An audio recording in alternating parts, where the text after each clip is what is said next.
If you have a smart speaker, you have access to the entire world of NPR and St. Louis Public Radio. All the latest news and all the captivating stories. Activate our voices with yours by telling your smart speaker to play St. Louis Public Radio. One of the oldest and most influential groups in Show Me State politics is the Missouri Farm Bureau. It's a group that often has a lot to say about how the Missouri General Assembly handles agriculture policy. On the latest episode of Politically Speaking, Missouri Farm Bureau President Garrett Hawkins joins us to talk about the Farm Bureau's agenda and what it hopes to get done in the 2022 session. Let's hit the music. This is the Politically Speaking podcast, the definitive show about Missouri politics. We have to talk about things that matter to people. I've tried to bring that same aggressive iconoclast style with me to the United States Senate. I think my district is a model for the state. We put Missourians first. You just kind of have to find the common ground with people. I believe that this district deserves someone who represents their values. After I came back to St. Louis, I started thinking that I could have a bigger role on the change that I wanted to make.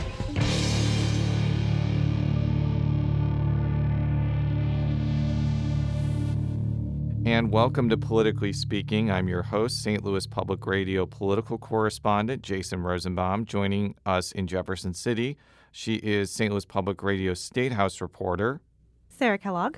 And joining us as our co-host today, he is St. Louis Public Radio's Rolla correspondent. I'm Jonathan Ahl. And our special guest today, he is the president of the Missouri Farm Bureau, Garrett Hawkins.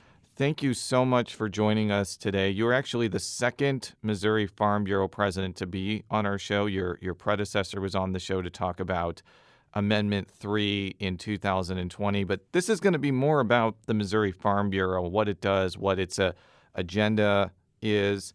And before we get into that, I'm going to ask a very straightforward question. What is the Missouri Farm Bureau and what does it do? Well, I appreciate you starting there because that's always where I love to start and talking about the origin of Farm Bureau. We're the state's largest general farm organization. We were actually the first state farm bureau formed in the United States back in 1915. And so we've always taken great pride in the fact that so many ag leaders around the country have a connection back to Missouri. And in this case, the state's largest farm organization and the nation's largest farm organization has an origin clear back here to Missouri. And we started in 1915 because there was a need. There was a strong connection to University Extension, and there was a need to try to help farmers come together, to have a voice on policies that were affecting them and their communities and ultimately at the state level. And that's where it all started. And it spread county by county, and that's truly how Farm Bureau gets its voice. We're only as strong as our county farm bureaus, and so we have a presence in every county of the state, and we have over 143,000 members as of this year, 34 years of consecutive membership growth for us. And tell us a little bit about yourself and your background and how you got involved in the Farm Bureau.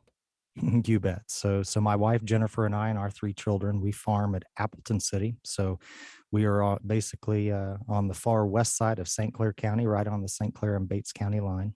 We are the third generation to own and operate the farm in which where we live today. We're primarily a beef cattle operation, but a few years ago we introduced sheep into our grazing rotation. My parents farm just about a mile north of us, and in total, between our families, we're the fifth generation to be involved in production agriculture. So I always love to say I married up. I married a dairy girl. My wife was a Jersey queen back in the day, the Jersey breed. She showed dairy cattle. Her family continues to dairy down by Joplin. But we are very active in our community and 4-H. Our kids are very active there and just truly is a blessing to be involved in production agriculture. For me, though, my roots in Farm Bureau span back to youth programs. I actually got involved in Collegiate Farm Bureau as a freshman at then Southwest Missouri State University, had the chance to enter into the ambassador contest representing my county, St. Clair County, and had the chance to win that statewide competition my sophomore year in college and had the chance to represent Farm Bureau from a youth standpoint. Then I capped off the youth experience as a policy intern back in the day. And that's where I fell in love with all things ag and farm and rural policy. and had the chance to work for the organization out of college. Did that for 15 years, then served at the State Department of Ag. And during all those times, had the chance finally to migrate home to the family farm. And that's truly where my heart is.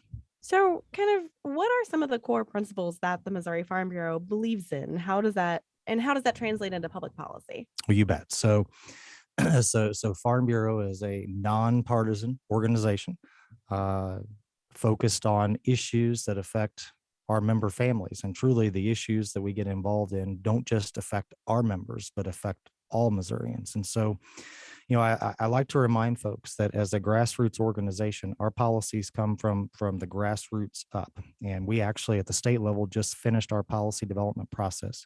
It's a year-long process that starts with conversations literally among our county farm bureaus. And we have a committee made up of grassroots members from around the state that essentially guide the process throughout the year.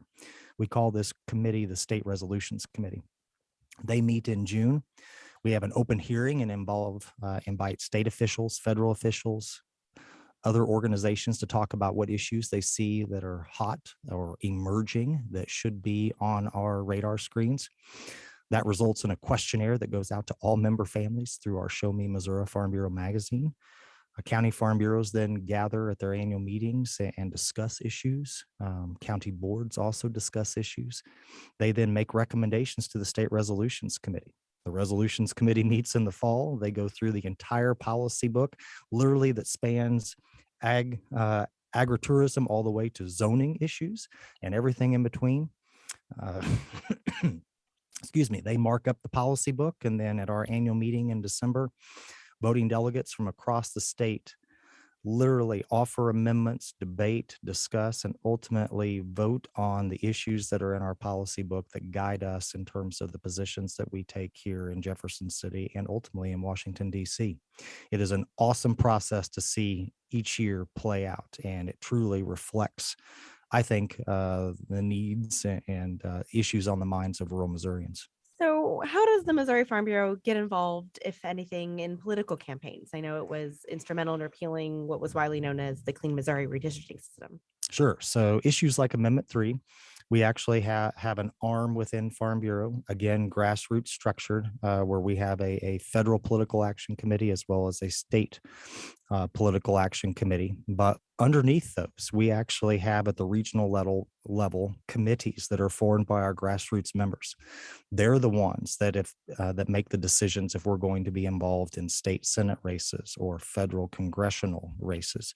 They make recommendations that work their way through the PAC. So you'll see hear a common theme, Sarah, throughout this conversation that Farm Bureau is grassroots up. And when it comes to ballot issues, just like Amendment 3, if we don't have specific policy, our board of directors works to interpret policy and the wishes of the grassroots members, and then ultimately makes a recommendation whether we should get involved. And so it's a process that works, and it reflects. It works from an action standpoint because our members at the local level own the process and then ultimately have those conversations within their communities to help us get things done. Mr. Hawkins, if I can ask you a few questions about some of the legislative agenda items that the Farm Bureau has. And I'd like to start with one that I think is relatively simple. The agritourism. Farm Bureau wants a more consistent and more prevalent signage system to attract people to agritourism opportunities in Missouri. That seems really simple. It seems like it wouldn't cost that much, and it seems like it would benefit a lot of people. So what do you think might be the holdup on that? Well, that's a great question. And truly, as we look at agritourism is one of the brightest, hottest growing areas of agriculture, and we're really proud of that. And in fact, Missouri Farm Bureau was the first state to have an agritourism focused committee of grassroots members. And so when you bring up signage, that's an issue that we have long had conversations with Missouri Department of Transportation to work through their long-standing statutes and regulations to try to figure out what I would characterize as some common sense, low cost ways for agritourism ventures to be able to put up signage And so those conversations are ongoing, but anytime that you're dealing with regulatory reform, conversations aren't always easy.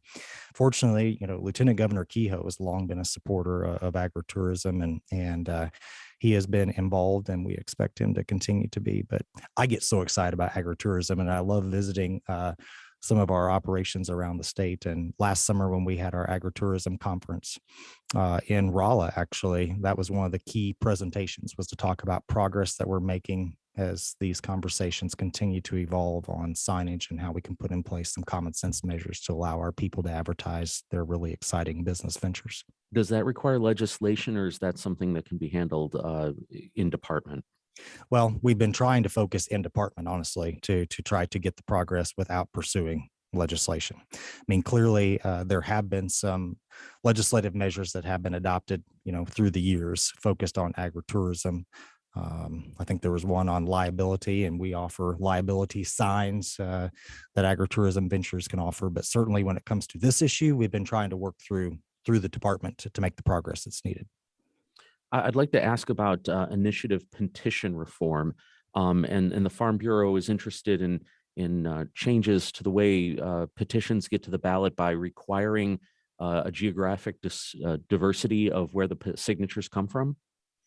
Well, initiative petition reform has been addressed in our policy book for a number of years, and that's been because our members have been increasingly concerned about just how often, the frequency that our state constitution is amended, and quite frankly, the influence of out-of-state money in the process.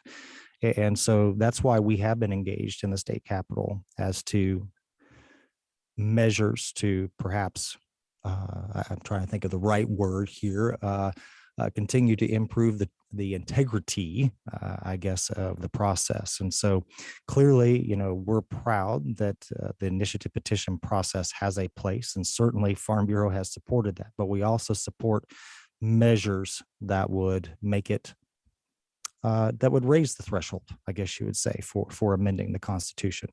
Not making it impossible, but making it raising the bar to under the umbrella of improving the integrity of the overall process. Your policy, though, specifically says that there's some concern about the majority of the signatures coming from populated areas and not from a wide swath of the state. Doesn't that kind of go against the whole idea of one person, one vote? I don't think my signature on a petition living in Phelps County should be any more or less valuable than someone living in St. Louis or Kansas City. No, you're right, but you're correct in that our policy and the issues being discussed in the state capitol would look at number of signatures gathered, across all congressional districts, and that's something that has been of interest to our members for sure. But I mean, I don't want to harp on this too much, but doesn't that kind of just fly in the face of the whole idea of something that is a statewide issue that everybody in the state should vote on? I mean, the legislature would never say, in order for a bill to pass, you have to have a certain number of votes from certain districts so that a bill couldn't pass unless different kinds of the states, parts of the state were included. So I guess I'm just struggling to see how that fits in with the principles of democracy that you'd have to require those signatures coming from certain parts of the state instead of just the majority of the people who live in the state.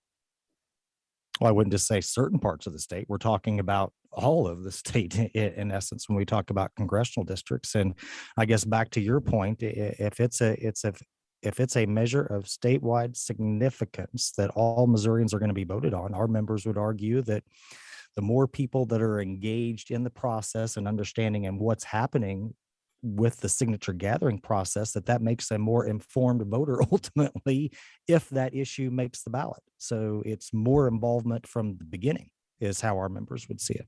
I'd like to switch to Grain Belt Express. This is a transmission line that has been proposed to cross the entire state. Last legislative session, there was an attempt to try to give counties more individual rights to have regulation and maybe even stop certain uses of eminent domain.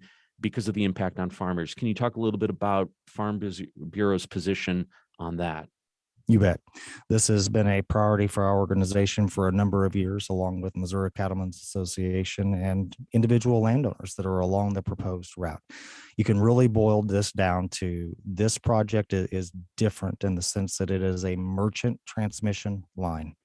And it took 3 attempts to ultimately get the power of eminent domain as it worked its way through the Public Service Commission.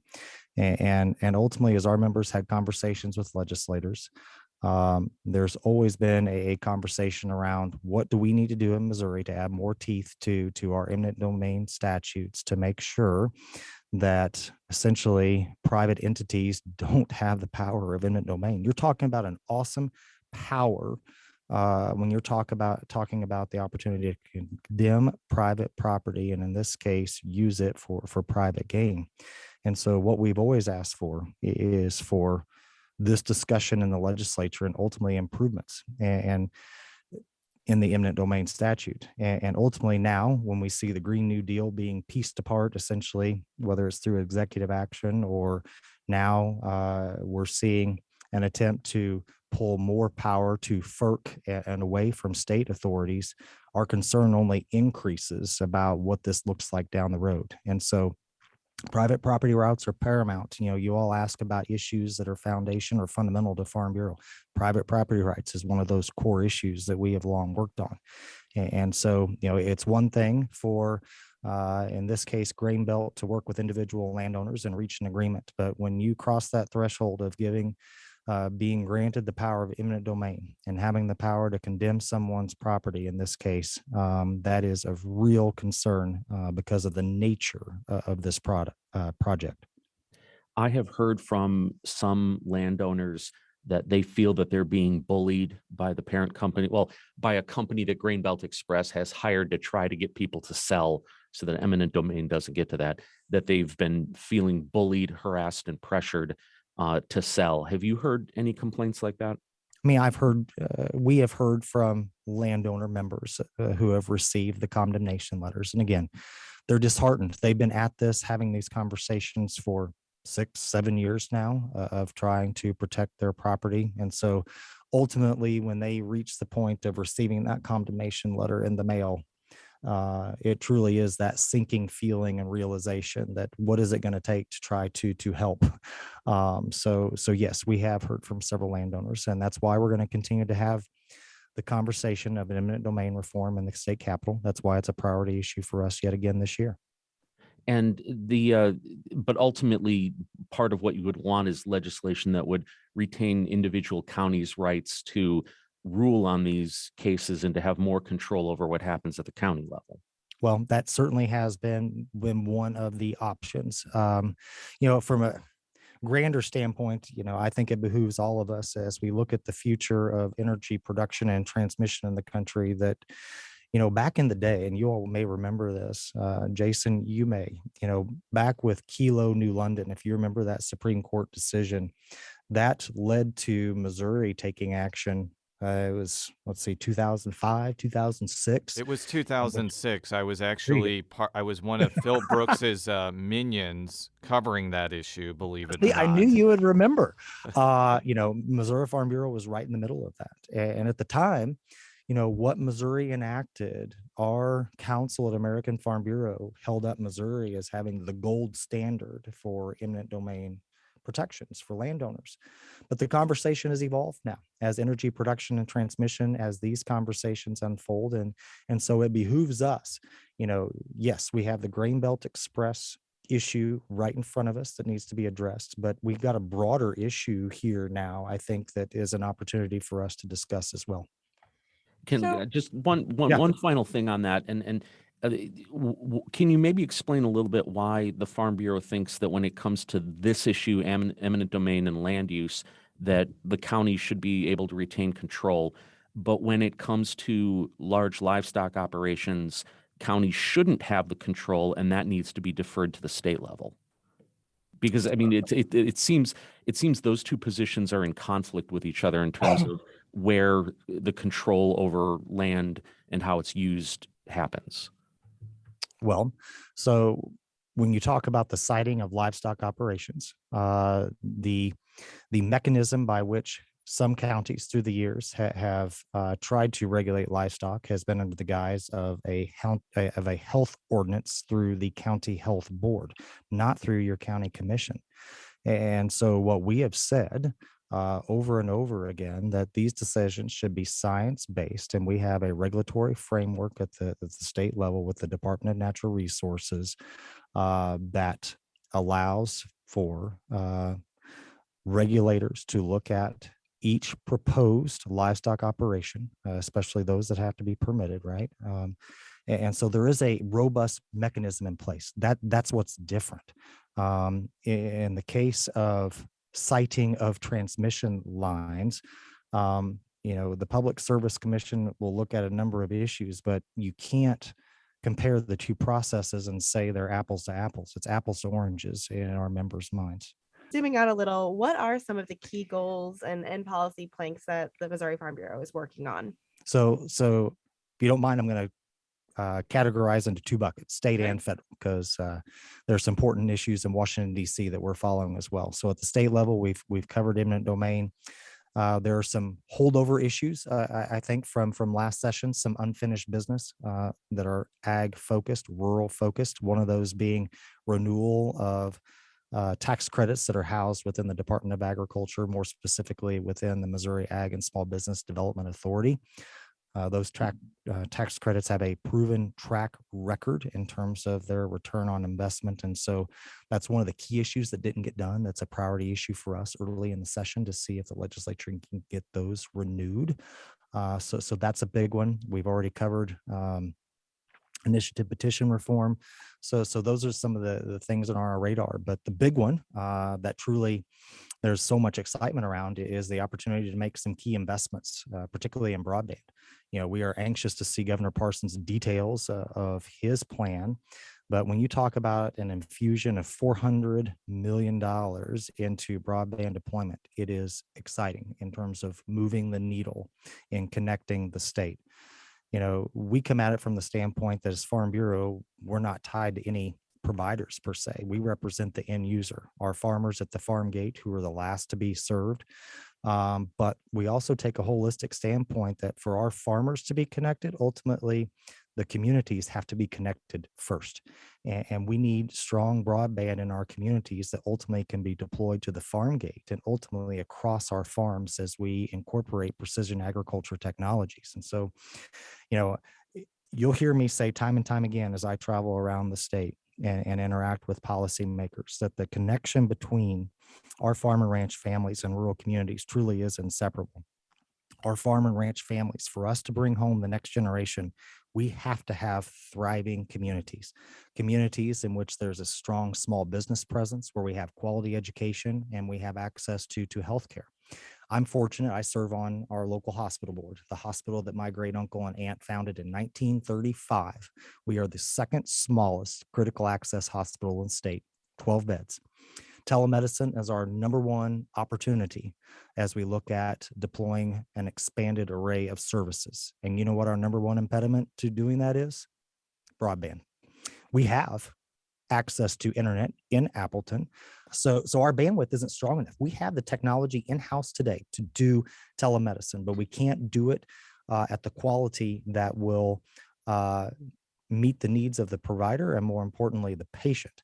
And that's not even getting to telemedicine outside of Appleton to our rural and to our farm families. So let me give you an example.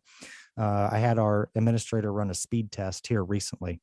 We were at 45 down and 9 up. And to do telemedicine, we need symmetrical 100 down, 100 up.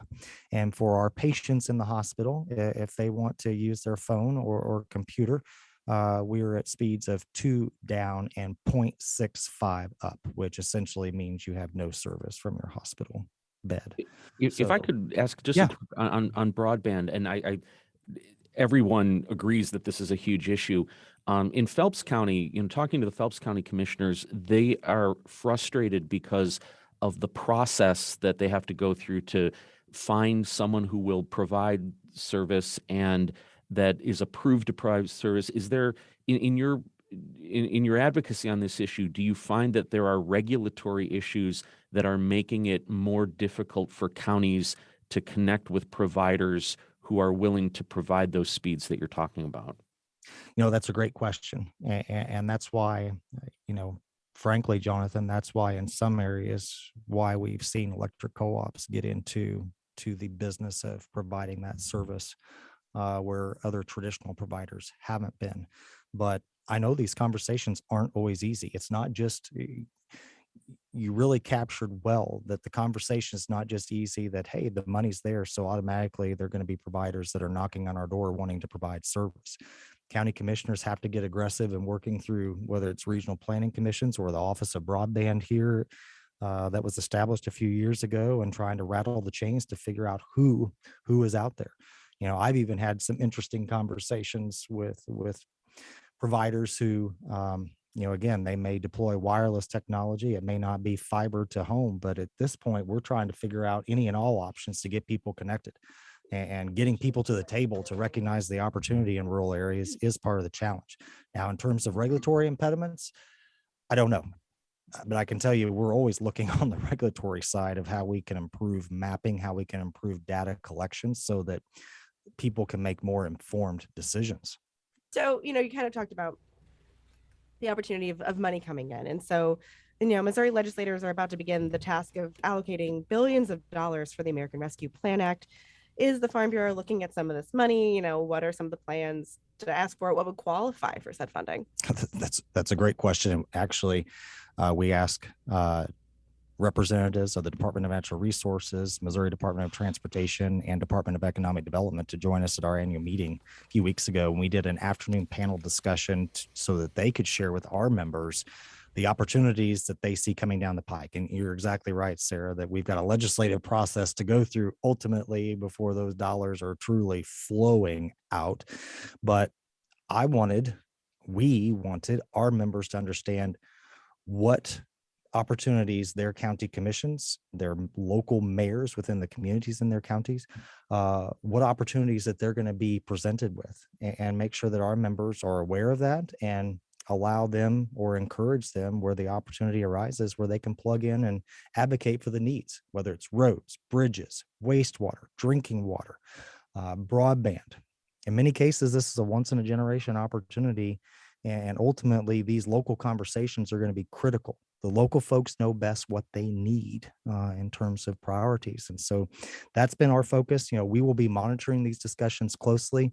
There may be opportunities, Sarah, we've had the chance to talk before about opportunities to potentially expand the footprint of the state fairgrounds.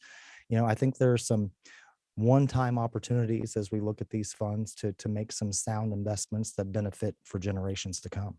We'll be right back after this quick break with Missouri Farm Bureau President Garrett Hawkins. And we're back on Politically Speaking with St. Louis Public Radio's Sarah Kellogg and Jonathan Ahl, talking with Missouri Farm Bureau President Garrett Hawkins. Right before we went to break, you talked about the state fair, and I think that's a topic that Sarah has been very interested in. So I'm going to throw it back to her to ask a follow-up question on that. Yeah, so it's so funny you mentioned that. So last time we spoke, we talked about Missouri eyeing about 400 acres of land to expand the state fairgrounds. I'm mostly just looking for a scoop, but have you heard anything else about this acquisition since, is it going to be on Governor Parsons' radar? I'm sure it is. But again, I can't speak for his office by any means, but I can tell you all the ag groups, there's an excitement of trying to figure out the best way to do this and making sure that if it happens, that there's a plan in place, that the State Fair Commission and the State Fair Foundation have really thought through it.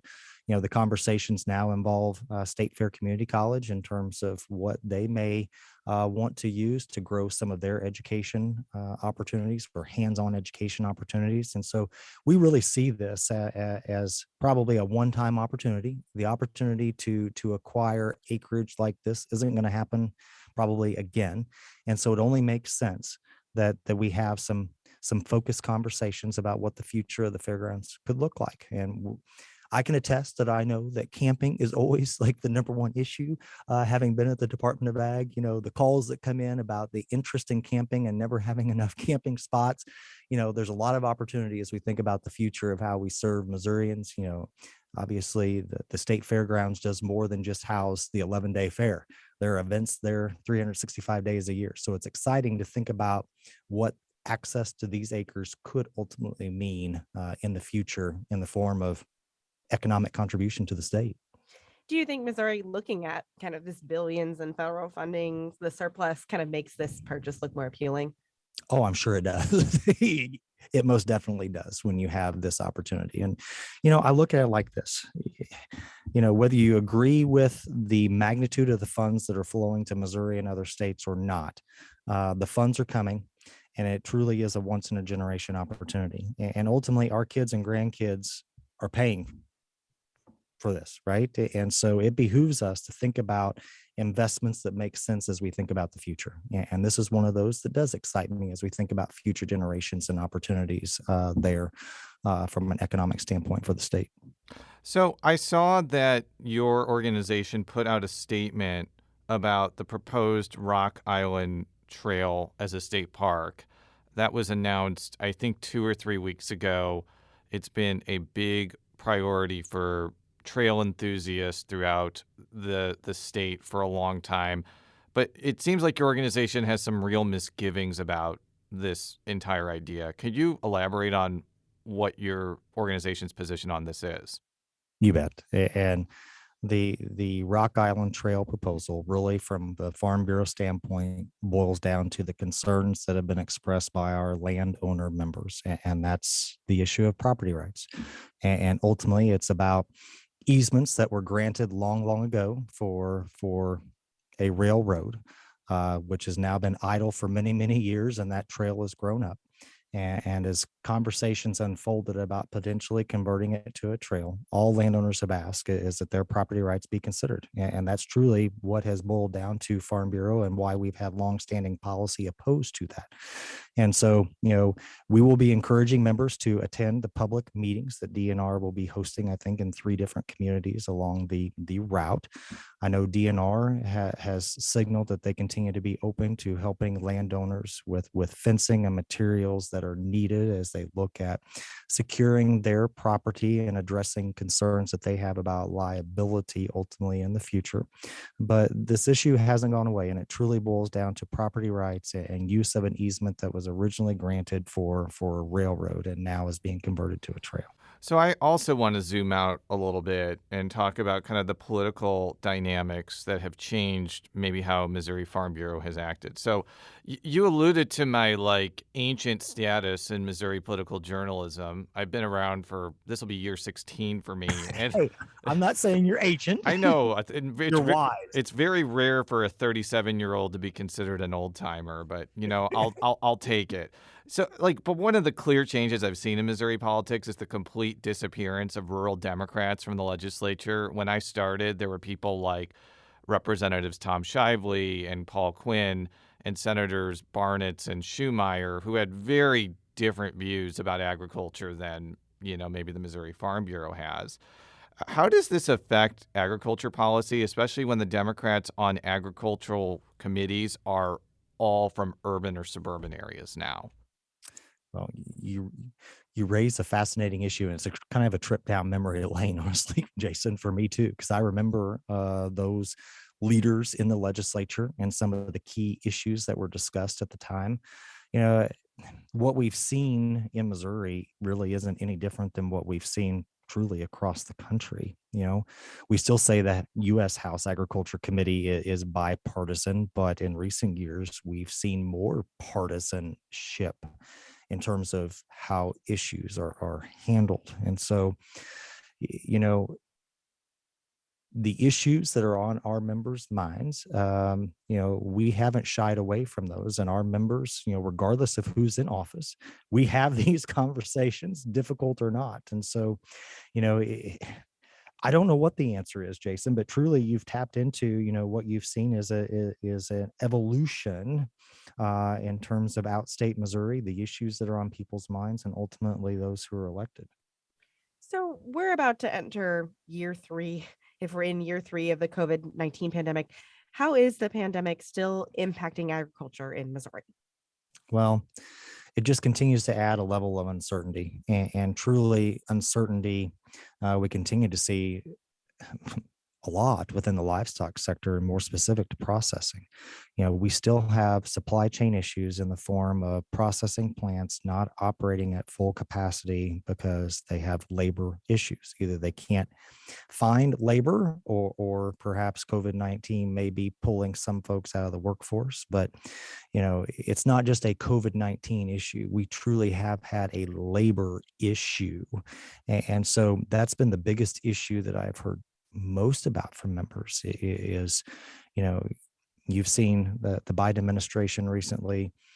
They just announced in recent days actions to go after meat packers per se, because of concerns that we've long had about market volatility. And the pandemic the last few years has only exacerbated the problem in a lot of cases, particularly within the beef sector. And so, there unfortunately aren't any silver bullets. And we're going to actually talk about this issue as we go into American Farm Bureau annual meeting, as we continue to talk about how we improve transparency in livestock markets and the prices received by producers. So I'm anxious to engage in that discussion. But the pandemic is on people's minds, but at the same time, our members continue to navigate it and work through it. It's just the supply chain disruptions have been the biggest headache. To wrap up our time today, let's say that we all sat down again and talked in June or July. And I know that the Farm Bureau has a very wide and diverse legislative agenda. But if one thing could happen during this legislative session that could make you say in June or July, yeah, it was a good legislative session for Missouri farmers, what would that one thing be? Well, it would, man, you're asking, can I roll it all into an omnibus? You can try, but I think no, I'm teasing. If after 6 years we could secure some type of eminent domain reform like that, truly bolsters protections for Missouri landowners and provides some common sense as we think about the future when it comes to use of land, that would be fantastic. That would be a long time coming. Again, the issues like MASBTA, finishing up those unfinished business pieces that's a huge priority. Dang, you're making it hard to narrow it down just to one, because there are several items that we've been working on for several years. Ultimately, this broadband plan and getting a plan in place that truly is going to move the needle for all of Missouri, that would be a huge win, and will be a huge win, because I'm going to hedge that it's going to get done in a way that truly is going to be impactful. Well, thank you so much for your time this morning.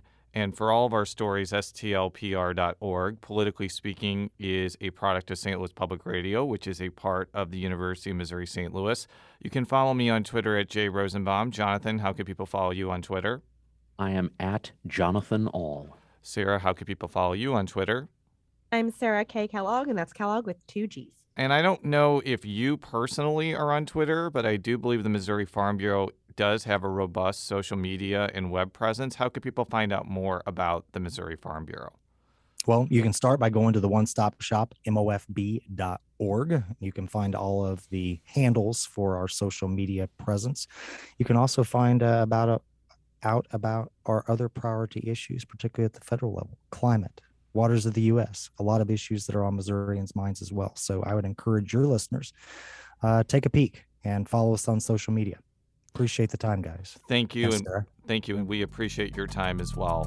Until next time, so long.